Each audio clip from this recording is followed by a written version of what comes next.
Кога републиканските кандидати ќе се појават на дебатната сцена во арената во центарот на Милвоки вечерва, фаворитот, поранешниот председател Доналд Трамп, вели дека нема да им се придружи. Само еден од очекуваните учесници, поранешниот гувернер на Њу Џерси, Крис Кристи, гласно го критикуваше Трамп. Други, како што се гувернерот на Флорида Рон Де Сантис и поранешната гувернерка на Јужна Каролина Ники Хели, презедоа поодмерен пристап, надевајќи се дека ќе убедат партиската база, која останува лојална на Трамп, дека може да ја спроведат агендата на десницата на поранешниот председател, без правните оптоварувања и други контроверзии.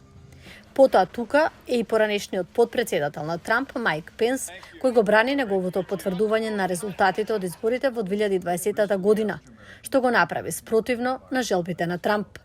Тој се уште е со ниска едноцифрена бројка во повеќето анкети на потенцијалните републикански гласачи во 2024 година.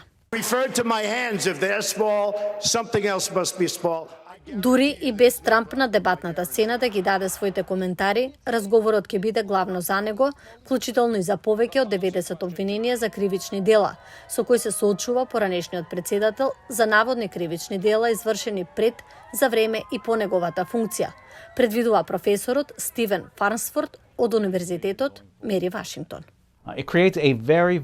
Тоа создаде многу тешко обкружување за другите републиканци, бидејќи тие имаат своји идеи за тоа што сакаат да прават во однос на клучните прашања, како економијата, Украина или имиграцијата.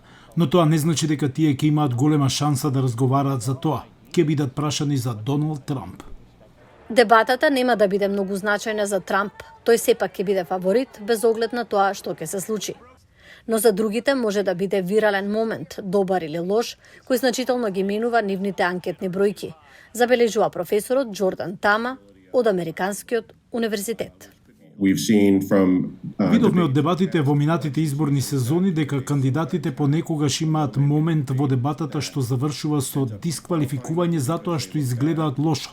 Видовме и моменти во минатите дебати каде кандидатите кажа нешто што привлече големо внимание за нив на позитивен начин и им даде огромен поттик.